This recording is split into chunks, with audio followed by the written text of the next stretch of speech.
Hey guys, what's up? Welcome to the next episode of the Locals Legends podcast. This is Sang, one of your hosts, and with me today I have Caleb What's up? What's poppin', y'all? and Cole. What up? Today's episode, we're just going to go through a little regional experience we had this past weekend. And today we have a special guest. We have today Bruce. Hello. So yeah, tell us a little bit about yourself. Uh, well, my name's Bruce. I'm the locals organizer for the team, I guess. I play the degenerate decks, I guess, and like the weird stuff in case people need to test against that. So I guess that's sort of my role. For sure. It's always It's kind of funny that you say that. I've always anytime I see kind of like one of those stun decks or weird or something that's not like super toxic, but might be like obviously you played Mystic Mine as well, but I always think of you, so it's it's kind of funny. But yeah, we for those of you who don't know, we play Yu-Gi-Oh at Bruce's every Friday, most Fridays I should say, and it's where we get a lot of our play testing in and get to see each other and talk about stuff. Don't forget Bruce is our local judge too. He is the local judge, yeah. We go to him Sir. about all of our judging questions. But yeah, just to get into this, when did you start playing Yu-Gi-Oh and what inspired you to play? Um, well, I remember Yu-Gi-Oh when I was like a little kid and stuff, and I remember like just messing up the cards on the ground and stuff, and bringing it to summer school, and but I never really actually played it until like 4 or 5 years ago. I think Cole and Blake were trying to get me into it, and this was like right before the ban list for spirals, and they had me pick up three shit all structure decks, and that was Yeah. that was extremely tough. I will say that. And then, yeah, that is it. All went uphill from there. Cole helped me get a Paleo Frog deck together after a guy spilled soda all over the trade. Yeah, that was awesome. Good But times. yeah, that's when I started. And then I kind of have a question I'm curious about because I like kind of relate a lot of decks to you. Well, do you have a favorite deck? I definitely have two favorite decks. Number one being Paleo Frog Okay. forever. Number two, it'd probably be the deck I'm playing right now, which is Flunderies. Interesting. See, I thought you were gonna put like mine in there for a little bit, maybe. I think you played Goki for a while too. Not but... Goki, he played Guru Look Control. Oh, Guru. Yeah. Goki?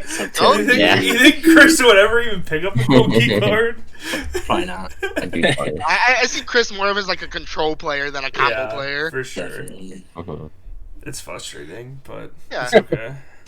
All right. Well, we'll start the episode off with the question of the episode. What is your favorite set of all time? So So I guess going I'll from starting with me, mine is Breakers of Shadow. This is when I first picked up a tier 0 deck and started playing. So yeah, What- it just had a what was lot of the- fun. It What was was the tier 0 deck that was out of there?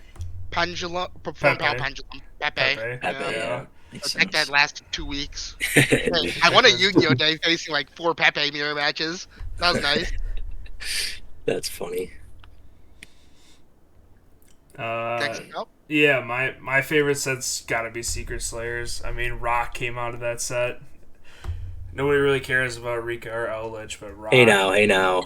You better watch it. Some people care about Rika. after COVID, I came back and I bought a box of Secret Slayers and I pulled an Eldritch. So that's how I got back to Yu-Gi-Oh after COVID. Yeah, this was definitely a core memory of Yu-Gi-Oh for me with Secret Slayers because one of our team members, Spencer, got I think it was a couple. I don't know. He opened a lot of this set, and just like pulling the cards because it was an all hollow set. Yeah, it And was that like was, the like- last super secret set they did for the deck buildings. Definitely, I liked it a lot. It was my first that was probably when I was maybe been playing for 6 months to a year, give or take. But yeah, I definitely have a good core memory of Secret Slayers. It's a good set, a lot of good stuff out there, especially at the time. Yeah, Rock was crazy. I remember building Rock and bringing it to Chris's house and just destroying everybody. It was such a good time. Yeah, that deck was insane. And then this must be yours. It is Chris. My favorite set. I haven't been around for too long, I guess, but my favorite set probably Burst of Destiny. easily because that's what flu came out of. I remember walking to locals with $400 in my pocket and buying every flu card I could. And now the deck's like $40. Mm-hmm. It's all right though. You get to play it on release, and it's Oh always yeah. you're always paying up for that. But sometimes it's nice, especially when Yeah. you make a good pick like that. It's been Oh, relevant for years. So Mm-hmm. for sure. I remember day one I had the whole list and we went to a box tournament in Green Bay. I ended up getting first and getting the box. it's Nice. Nice. awesome. Crazy. Yeah, and then mine would be rarity collection. Actually, this is definitely like I think it's the best set of all time. Just as far as like all the staples that are in it, All the the reprints. rarities of those Mm-hmm. staples are insane. One of the most fun packs to open too. I mean, every pack that you open has a chance to be just insane. You know, because I think every or two of the sets or two of the slots where you had the option to be upgraded into, one of the collector's rares, ultimate rares, the QCRs, whatever. I definitely went in on this set a lot too. I have a lot of staple QCRs, and I honestly wish I would have gone in on it more. To be honest with you, just an insane set, and it's really good for new players. I'm glad that they did it Yeah. Mm-hmm. Well, Rarity because Sure. Collection 2 is coming out pretty soon, so I've got a weird feeling that it's going to be subpar for some reason. I don't know why. I feel like they're going to mess it up. Seems yeah. like they like to I do know that for with. sure Depends on what they do to it. they're reprinting Troll for sure. Yeah. So And I think like Ogre could probably be in there. 'Cause I don't think Ogre would Ogre be got one. nice. I think Ogre would DD be Crow's nice. in there too. DD would be Crow. nice But too. yeah. Yeah, it'd be definitely interesting to see what they put in there. But I think there's gonna be a lot of bad slots too. A lot more than there was with Rarity Collection One. Mm-hmm. We shall see. True. We shall see. And getting right into it, let's start off with our Rosemont Regional recap. So going first is me. It's saying, hey everybody, my regionals went terrible. That's what I can say. Uh, Throughout the 10 games that I played, I opened a combination of Popular, Oak, Garunix, Ponix, and Flameburge at least 6 times. Oof. Incredible. Incredible, yeah. Like it just went downhill after downhill. Like round one, I first against Tempai. That would just went bad all around. He 2-0'd me. Round two, I faced against this Archfiend deck. I lost the Dyro. I took game one. He took game two, and then I misplayed with like 5 seconds left on clock. He went to the battle phase, and he activated Ponix effect to search, not thinking, and he what's it called? Dispatcher blew it up, and then he attacked with 2 other monsters. So I could have forced the draw, but it just wasn't it. Then round three against my voiceless voice opponent, uh, I lost the Dyro and he made me go first both games. That's so weird. That Yeah, doesn't even make sense. like he was playing hand traps and board breakers in main deck, but they didn't really help that much. And then round four against the mirror match. Oh man, this one maybe if it went to game three. In the game three, I was having a hand of Popular, Flameburge, Sanctuary, Deck Lockdown, and then what was the last card? It was an irrelevant card. That's all I know. I played through about 2 hand traps, and then he had the nib. And then as I passed to his turn, after activating Deck Lockdown, he had the change of heart to take the nib token, make Phoenix discard 1 card, and then he had Bonfire. So it was just all around bad. Sometimes Mm-hmm. you just have it. Yep, sometimes they just have it. Mm-hmm.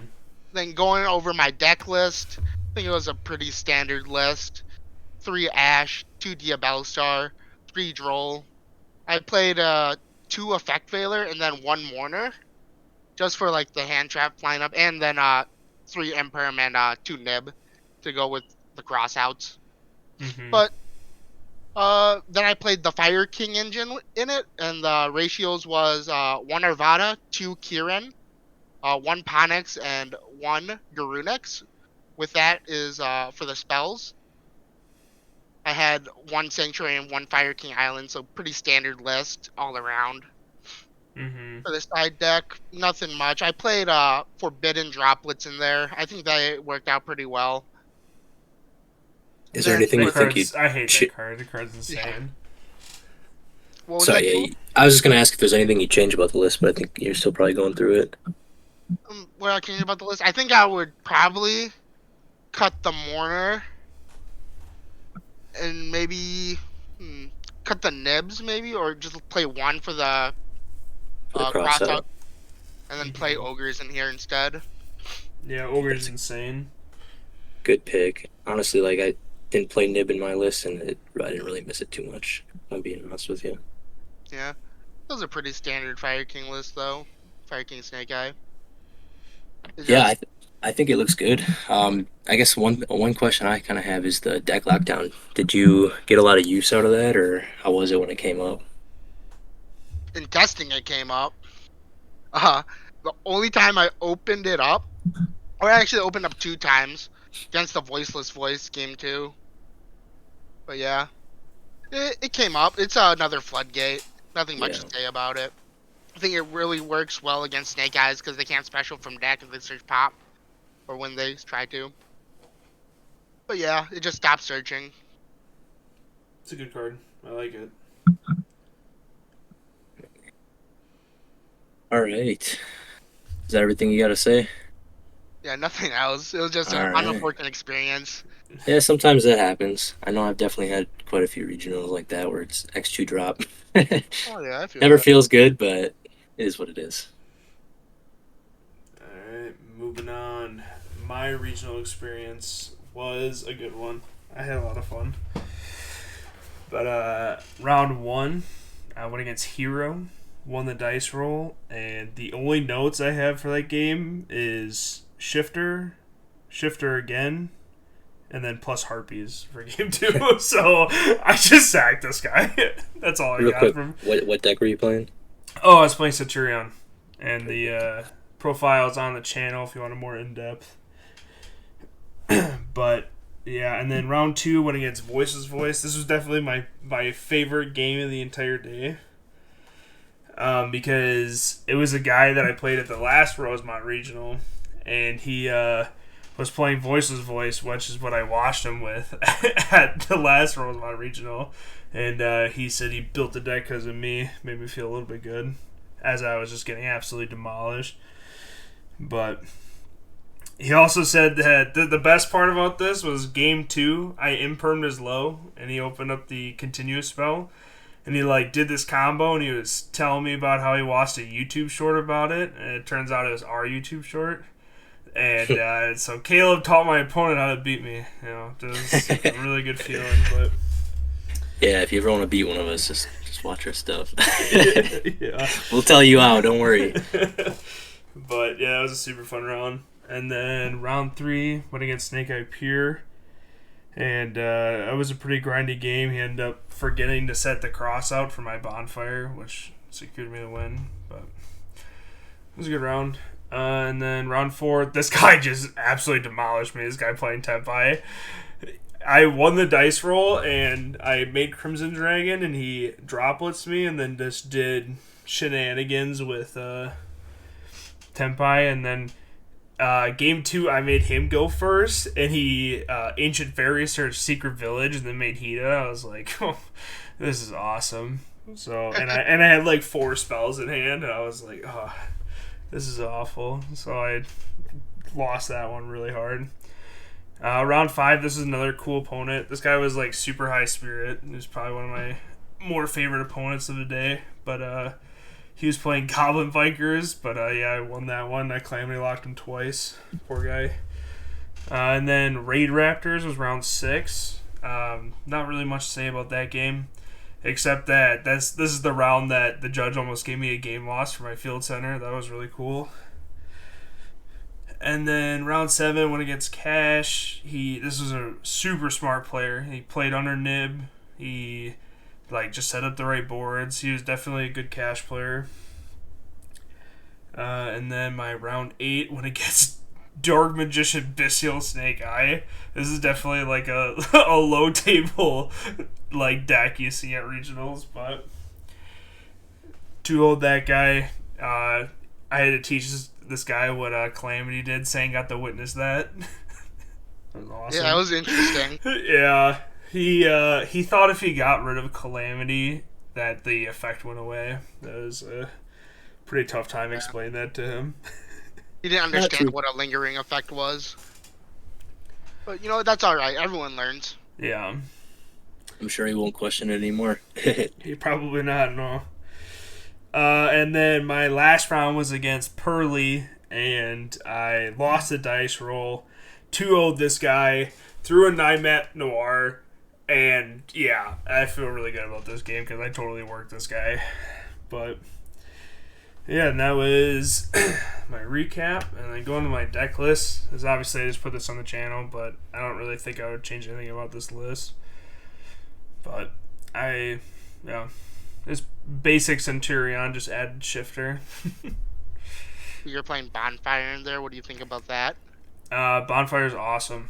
Like, once you're under Shifter, you have to do, like, a specific combo, and, like, Bonfire just searches Trudea, which is, like, you need that card. So, I like I've the also Bonfires a lot. saw a different deck. Have you ever thought about playing Duality? Oh, I'm actually going to test, it's Shadows Light. 3 Shadows Light, because, the new Centurion Synchromancer is a Dark Dragon, so you could just summon Crimson Dragon for free on your turn with Shadows Light.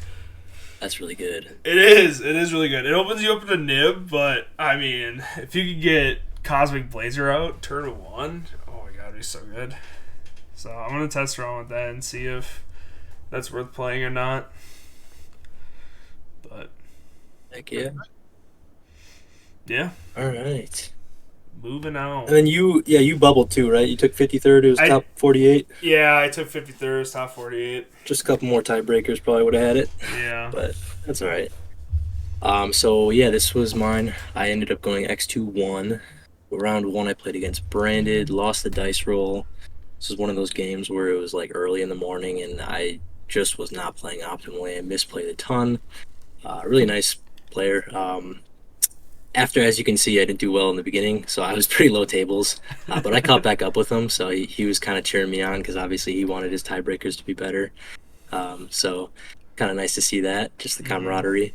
Round 2, I went against Pearly Cash. Won the dice roll. I put up really great board going 1. First, he played like a bunch of cash card and scooped, and so I thought I was going up against pure cash Tira. So he went first. I impermed his Fenrir. I'm like, oh, this might. Like, I hope that might be enough. And then I did something else. And then he went to do his Pearly stuff and beat me there. And I was like, shit, whatever. It is what it is. And then I came back and round 3 kind of just did the same thing, or game 3. Round 3 was Blackwing. This was super interesting. This guy actually ended up taking 6th. Really good match. It was super long. Game 1 was probably like 35 minutes. And then I really quickly Jowgen locked him. Game 2, by the way, I'm playing voiceless, I forgot to mention. And then game 3 was like really short in time, and so he got out the level 6 synchro that burns you. I had imperm, and then he changed super poly, so it was just over. Oh no. Yeah, which stinks, but that's okay. So he got it in time, and I don't think he lost from there. He might have lost 1 or tied 1 because I think he ended up X1-1. So Blackwing was interesting. It was really weird, cool to see. Didn't know what any of the cards did, so it was hard to play against for sure. Round 4, Generator Runic. Scooped game 1 because he didn't want to like reveal information, and then he started with Runic, and I'm like, what variant? And then Generator came out, and I was like, ooh, that's not terrible. I think I could deal with Generator. But no, it was a good match, actually. I think the Generator stuff's interesting. I don't know if it's the best variant. In my opinion, at least. Round 5 was another really interesting one. Trap Tricks Ragnar Rika. It was a really, really small package for the Ragnar stuff. It was 1 spell, 1 trap, and 2 of the main deck monsters. But turn one just put up a really good board. I guess the whole point is kind of get Rafflesia up and then go into Jasmine to go into your Ragnarika stuff. And get the Link 5, which is a really good effect for, I think it's like non-destruction 2 shuffle or something like that. That's crazy. Or non-targeting 2 shuffle something. But game 2, Brandon Fusion won me the game, and then I think he bricked game 3. But really nice person, had a lot of good time talking to him and learning about the deck. Round 6 Pearly, 1 dice roll. I think I just put up good board going first. He scooped. He put up 9 Matt Pearly or Noir. Going second, I scooped, and then same thing for third. I can't really remember though, to be honest with you, exactly what that was like. Round 7 was the Mirror. He wasn't playing branded, and I think that's what ended up losing him the game. And really, it's whoever goes first is kind of a dice roll for the Mirror, for the most part at least. But there's a lot of interesting interactions in the Mirror for Voiceless. Like who gets their low back on field so that they can get in the gate right away. It's just interesting. So round 8 was Cash. This one we were outside and they went up faster than I thought they were going to, so I was a little bit late to this one. Like I was there on time, but I didn't get to check my deck or anything like that. So I ended up not unsiding from the Voiceless guy the round before. So I had to give up game 1. And I think that that's something that you should always do. If you don't try to play around it, just be honest. And I ended up 2-0ing him after that, so it was just kind of paid off. Karma's kind of nice. And then round 9 was Tenpai. A lot of weird hands, a lot of weird interactions that like neither of us were drawing really great. So we ended up tying. I went X2-1. Got my invite, took 30th for or not, I guess I already had my invite, but took 30th again, and I took 30th at the the Milwaukee Regional, and got 30th there. So kind of cool. The list was kind of goofy. I really don't know how much I actually like it, but it obviously did well enough. Most of it's pretty standard. I did play the Pendulum Graph, which I think was really great. I went into that almost every chance I could get, because I was also playing the extra dick stuff, the Meteor Burst and the Vortex. Meteor Burst is just you win versus Tenpai, and then Vortex came up a lot. Actually won me a couple of games. And then I'm playing a board breakers approach, so the 3 Fenrir was the main reason that I did this. I really wanted to play that card because it's so good. It's a body, it puts a lot of pressure on your opponent, and it replaces itself with a level 7 that you can use for ritual fodder. And the thrust stuff was insane, but I really did miss having hand traps.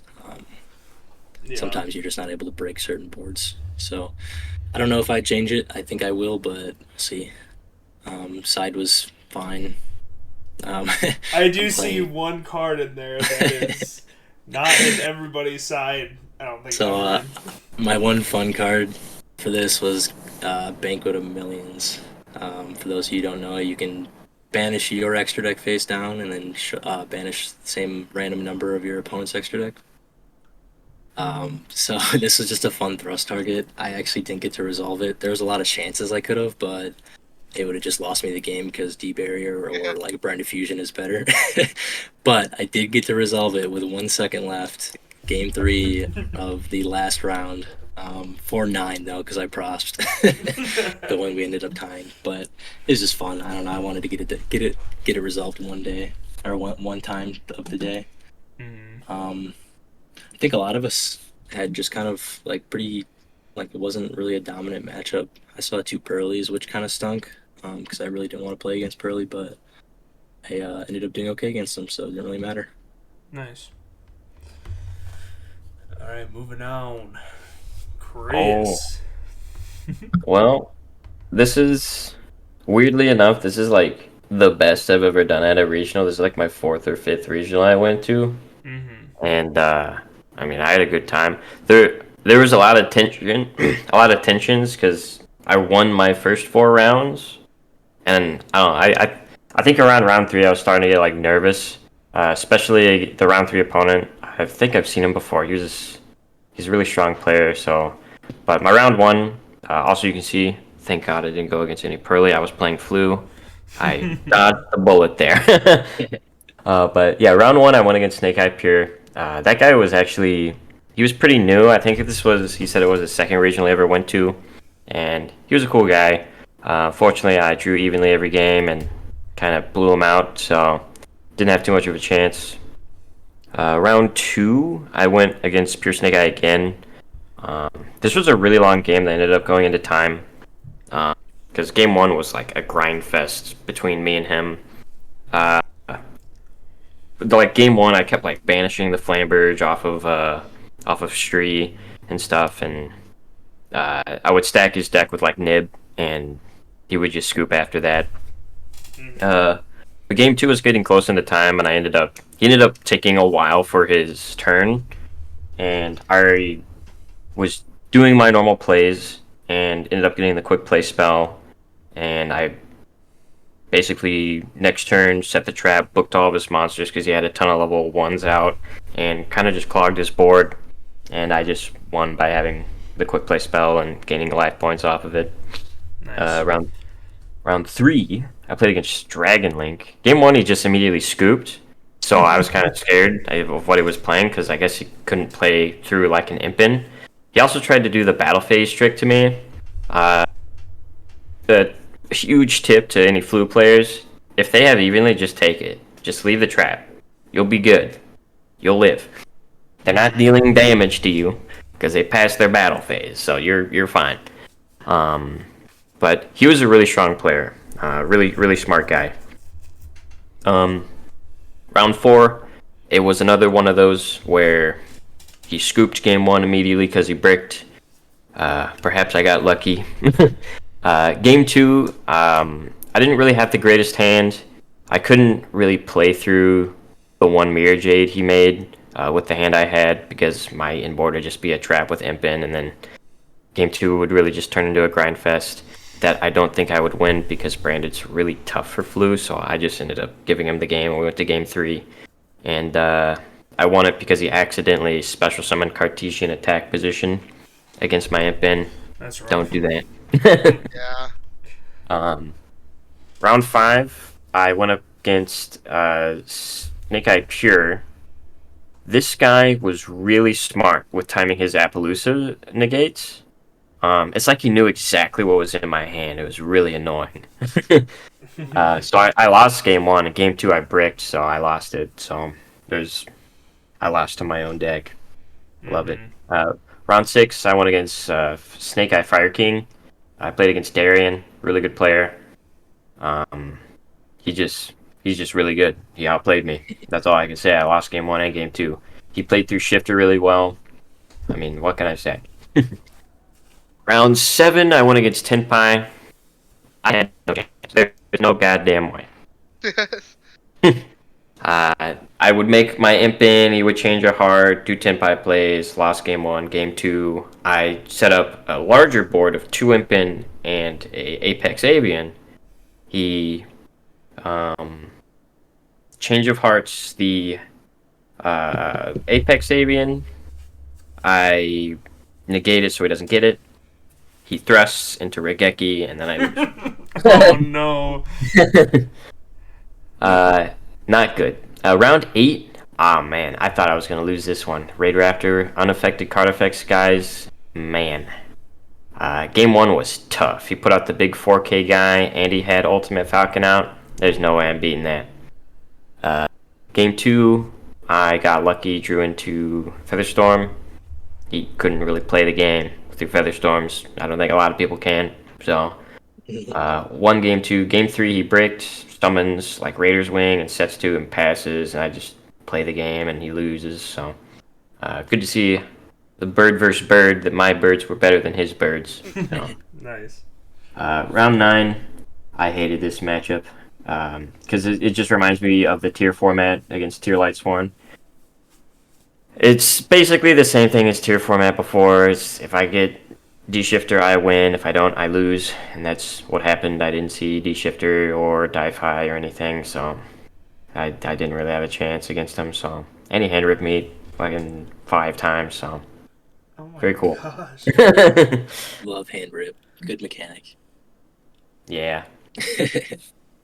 Well, the going over the deck list, I did have a video on the channel about the deck list too, but that goes over specific things.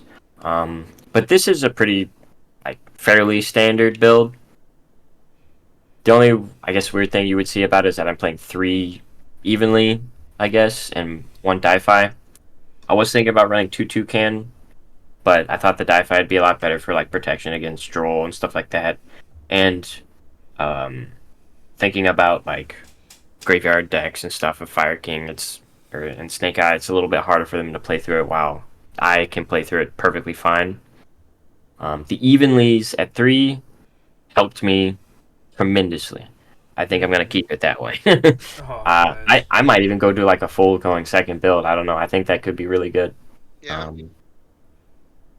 But the side, um, I was getting some questions about the side with the only 1 Cosmic and 2 Lightning Storm. I feel like to me it makes sense into like a Fire King matchup where in this game up both times when it happened, if I would do evenly with Lightning Storm, I would Lightning Storm their spells and traps first to trigger their island, blow everything up, they get all their effects, everything comes back out, cool. Evenly, and then they're boned. They're gonna end on what? An Appaloosa? Most of the times I can play through an Appaloosa unless they know exactly what to hit, so. And then I played the 2 Featherstorm and 2 Deep Barrier with a Trap Trick. That came up only. The Trap Trick only came up once. Definitely won me the game, for sure. Deburying Branded is really good. The extra deck I don't need to talk about because I didn't use it except once. I went into Zeus once against the Tier Lightsworn guy, and that definitely lost me the game. So, I feel like if you're going into the extra deck with Flu, you're already losing. So. But yeah. Very nice, very nice. Moving on to the match. Yeah. The match breakdown. A lot of Snake Eye variants. That was to be This expected. was just us 4, obviously. Mhm. We have had a couple other team members, or Greg, but didn't get any of his information. But I mean, I think it looks pretty standard, to be honest. For the most part, I mean, there's some stuff missing, but like good amount of Snake, some Tempai, some Voiceless, some Pearly, some Then you Cat, got the rogue decks too. Branded. I think it's crazy that you guys didn't go against any Flu players. I think that's insane. Yeah, I didn't see Yeah, any no Flu. no Flu I didn't see any players. Snake Eye either, which I thought was. I mean, it is what it is. I like my Snake Eye matchup with Voiceless, but obviously when you don't have to see the best deck, Yeah. it's fine. It's always going to be a good. Oh, for sure. I feel like that's like my strongest matchup because I've played against it a lot. I don't know. That's usually how it goes. Like for like when you play, like when something's meta and you play it a lot, you just You just know seem what's good against it. you seem to feel more comfortable playing against it. Yeah. And that's what makes the difference between the good ones and like the good best decks and like the bad best decks is like how they play, even though everybody knows what they do. Like the fact that Snake Eye is still performing and everybody knows what it does, but still can't stop it means that it's a solid deck, like a really good deck, not just a one-off, you know. But yeah, I mean, I think we had a good time. I know I had a good time. I was a little bit almost full tilt after the first 3 rounds going X2, but it just kind of goes to show you just keep playing, you know. You're not out until you're out. So always good, and I know I'm gonna have bad bad regionals too after this, and it's okay. Say that. You're slowly turning into our best player. Yeah, Me yeah. and Blake are gonna have to. I'm not even. No, I'm just playing. No, I'm not there yet. I think that Voice is just a good deck. No, And for I think sure. the regionals have been a little bit lighter for the most part compared to some of them. But I mean, that kind of goes into our next is like what we think is going to be the best and what we're probably going to see from here on out. Our updated tier list after a couple weeks of the format. S tier, not really a question. Snake Eye, Fire King, any type of Snake Eye deck, it's going to be the best deck. Yeah, Fire King's only going to get better too. They have a new support card coming out, so. But yeah, so I think that's pretty undebatable. But going into the A tier, I think this looks okay. I think there's there might be, something that you might put down or pull up, but I would say branded and voiceless are on similar tiers within A tier. They're Mm-hmm. super powerful, um, consistent, mostly consistent, I should say. Just kind of big threats, and then I think Tempai, Pearly, and Runic would probably be on like this second part of that tier where really good decks. Something like, I mean, we all said we didn't want to see them. I didn't want to see Pearly. I didn't want to see Runic. I Yeah, wouldn't I mind hate seeing both of those Tempai, decks. but Yeah. I know most people wouldn't want to see that. So There were so um, many people at that regional playing Runic too. It was kind of crazy. Yeah. There's a lot yeah, of Runic and a lot of Pearly.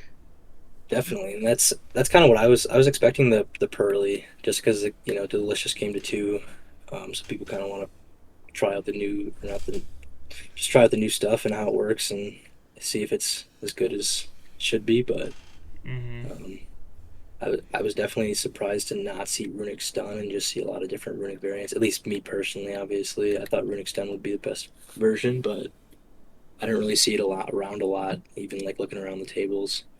Mm-hmm. B tier. Are you guys? I mean, what do you guys? You guys think that A tier looks okay? Yeah. Do you guys have anything that you would maybe change? I mean, I think Centurion should be bottom of A tier, but Yeah. I think A tier is fine. It's hard to put Tempai in a place yet since it's still fairly early on, but I think that is a fair assessment in my opinion. deck's dumb. I hate it. I agree. I think that it's hard to place, but I think that I mean, it already got some performances. It's doing things, and it's a scary deck. So I think that Yeah. it might go down to B, but I Mm. think for now it's okay to be there until people figure out how to beat it Yeah, and it's more only gonna get consistently. it's only gonna get better. We have some like crazy support cards coming out like in the near future, so I'm not looking forward to it. not looking forward Um, to it. My recommendation: pick up the stuff because it's probably once Snake Eyes gets hit, then like this moves up and takes its spot. So yeah, and they're relatively cheap now, and Trident should get reprinted. Should. yeah, Or otherwise, ask a friend. true. Always ask a friend because there's always one Yeah. friend that wants to play it, but then doesn't end up playing it. You know? Yep. B tier. I think that this is relatively solid too. We have Centurion, Melodious, I Ash, think I'm gonna Flu. pick up Melodious. That deck seems crazy. Voice Melodious actually seems like it could be an A tier deck.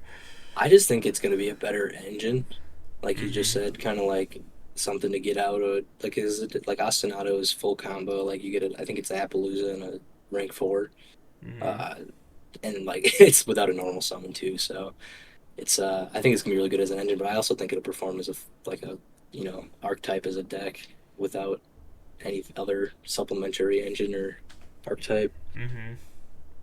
Um, Cash and Flu. Shifter I decks. always feel like they should probably be similar, like as far as tierings goes, because they both play shifter and they both are really solid Mhm. and kind of like control decks. Something that you don't want to see. Mhm. Ubel and Labyrinth. These ones are a little bit more meh I think they just need more for time. for me at least. Like obviously Ubel is okay. I actually saw a lot of Ubel Bell around me. needs one more set, Yeah, and then they exactly. And can then it's going to be be up in A or S, yeah. even maybe. Lab, I think, is questionable. I mean, it did well at the YCS, I so I just think don't think that's the my deck's main reason. good. I don't know. And it's just I don't know. It's trap deck. That's the end of it. Yeah. I think B tier looks solid to me. I don't think I would put anything up or down from there Like I as far as said, this list goes. Centurion should be the bottom of A, but it's okay if the team agrees it's a I B definitely I tier. could think see that's that just you're argument biased though. right now. I'm not biased. I just Yeah, know, you're not biased. Yeah. You might have a little biased. I think I, Flu should be S tier for sure, bro. that's not biased at all. That's true. Yeah. That's facts. um, on the C tier, we have Tier, Rescue Ace, Chimera, Illusion Stuff, Unchained, and Salad. Um, Yeah, I I guess I think don't know what the Unchained stuff has been doing, but you guys said you'd seen some it results has a somewhere. decent So matchup against Snake Eyes, so that's like why people are playing it.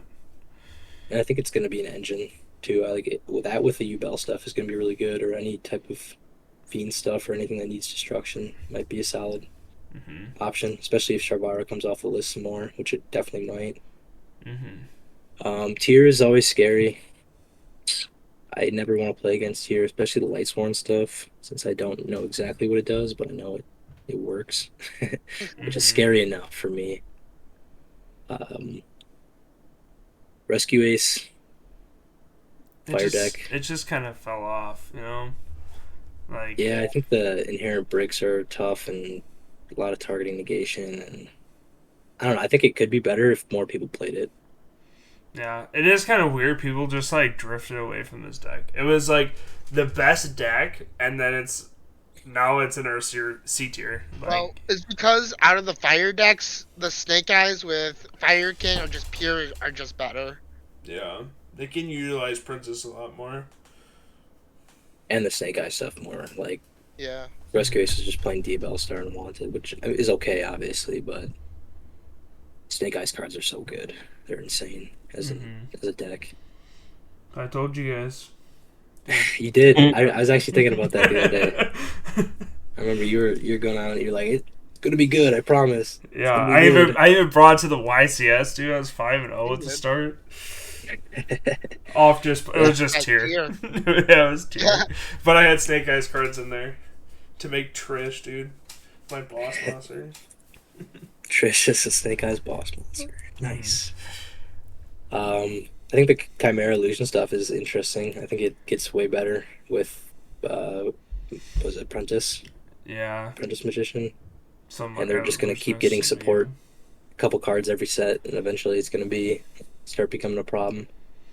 I think they have a good start. For sure. So just something to keep your eye out on. And then Salad is Salad. I mean, the new Link 4 is really good. Raging Phoenix, and they've always been consistent. And it's like a decent nib. Yeah, it's a decent fire deck, and like if you don't want to play Snake Eyes or Fire King Snake Eyes, I think this is like the one you'd pick up. I like this. Yeah, I think Salad has a pretty alright matchup against Fire King or the Snake Eyes. And they just got some support. They did. They got a new monster. That's not. I almost don't want to shout out Jasper, but shout out Jasper for playing Salad. I know he won't listen to that. But that's okay. I think C's okay. I think it gets kind of tricky once you start getting down here, but I think those are all powerful options. And then the whatevers. We're not in Europe, so we don't play Rika. Dragon Link lost Borreload Savage, and Manadium lost Baron, so they just don't think they're options. I just think D-Link's is so bad now. Like, what are you ending on? A Seals pass? Might as well be playing Tepai. Yeah. Yeah, Borland. It's kind of cool. Yeah. I'm sure that somebody will do something with it. It's going to eventually be a problem, because somebody always innovates with that deck and makes it something that it shouldn't be. A lot of good dragon cards. It turns out the Dragonlink guy I went against, he got his invite, so he was doing something crazy. Yeah. That's true. I mean, it's always going to be something that might be something you see. I just don't think with losing its Omni Negate, it's not in a good spot. Yeah, I think dragons will always be good. I mean, like they've always lost stuff on the ban list and have just adapted every time. So. Well, I think that's just about it. You guys have anything else you wanted to add? No. Yeah. Thank you for watching this episode of Locos Legends Podcast. This has been Sang. See ya, boy, little baby K. Yeah, see ya from Cole. Thanks for Chris, dude. We're coming on the pod. We didn't even. Yeah. We appreciate the flu insight. Thank you for having me. Of course. Be sure to like and subscribe, and we'll catch you guys later.